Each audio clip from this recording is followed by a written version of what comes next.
Comparative media studies is an academic program, is poised at the kind of at the frontiers, technologically speaking, of what's happening. So what do new technologies make possible? What is that? What are the implications in terms of representation and documentary? But what are also the implications in terms of interactivity, in terms of connectivity, about the creation process? And to just say where we're coming from, I'm sure all of you know about a little bit about cinema verite, or about the kind of more American version of this. Both of them using similar technology. There's handheld 16 millimeter cameras, highly portable sound equipment, and of course a style of intimacy that looked very strange to the world of 35 millimeter professional documentary that this burst into. So it's always been an interesting question. Why does this take off? Why does this take over? And of course, the answer is the platform. There was a new platform, hungry for content, hungry for intimacy, hungry for a new look, and this style fit quite well. And plus, it was a cheaper to produce form of documentary. So I think in a very similar way, we're like that today. We have a new platform and a new set of technologies, and of course, far more people that are engaged in the act of representation. And so it's here that our lab is poised. So what are these technologies? Okay, the phone, but there are 101 other technologies that we look at. But also, what are the social dynamics of what does this mean when people, not just in the West, and when people that are not just men, and when, what does it mean when they are all armed with the ability to capture high definition images and to share those images? What are the implications for that for storytelling or maybe story finding? And so one of the things we're thinking about here is like, well, what's this paradigm shift? How do we imagine this in terms of a more participatory, dialogic, multi-channeled environment? A ritual view of communication is directed not toward the extension of messages in space, Innes, if you're into media theory, might come to mind here, but toward the maintenance of society in time. Not the act of imparting information, but the representation of shared beliefs.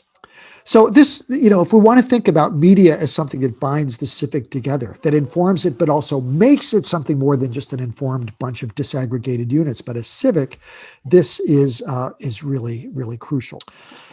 Co-creation, which is what our lab looks at, it looks at ritual as, so how does ritual manifest itself in media production terms?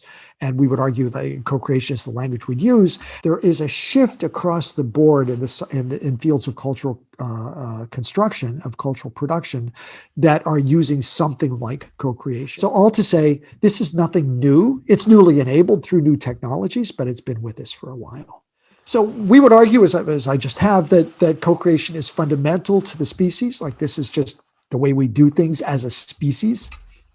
In the digital era, it's really a touchstone and offers new ways to kindle connectivity, to define our relationship to materiality.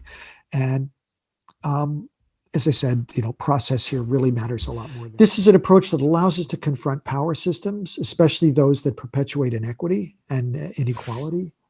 This offers other alternatives. This lets us take up complex things like climate change, these are complex issues. There's a reason there's not a simple fix, but that we can embrace that complexity.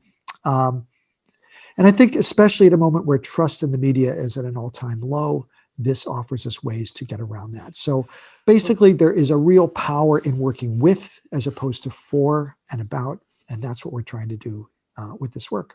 So thanks. You were saying about the communicative function of specifically WhatsApp, which makes it so widespread and so valuable nowadays.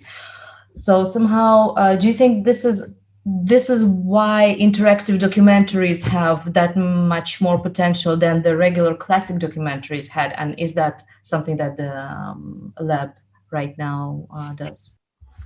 I think some forms of interactivity have that. So sometimes the word personalization is used, and that is, you have a few choices and you take the one you want to take. I think where the co-creative comes in is where there's a relational, like the relationship matters. So if you're able to upload information, if you're able to share information with people, like that's where that co-creative comes in. There is certainly a participatory dimension that's 3 steps ahead of the one size fits all. So a linear film versus interactive. The interactive does have that personalizing, some level of it, but the full co-creative comes when people are able to share their own experiences, even if it's as simple as comments. And of course, newspapers have been, in a very limited way, been trying to do that for a while.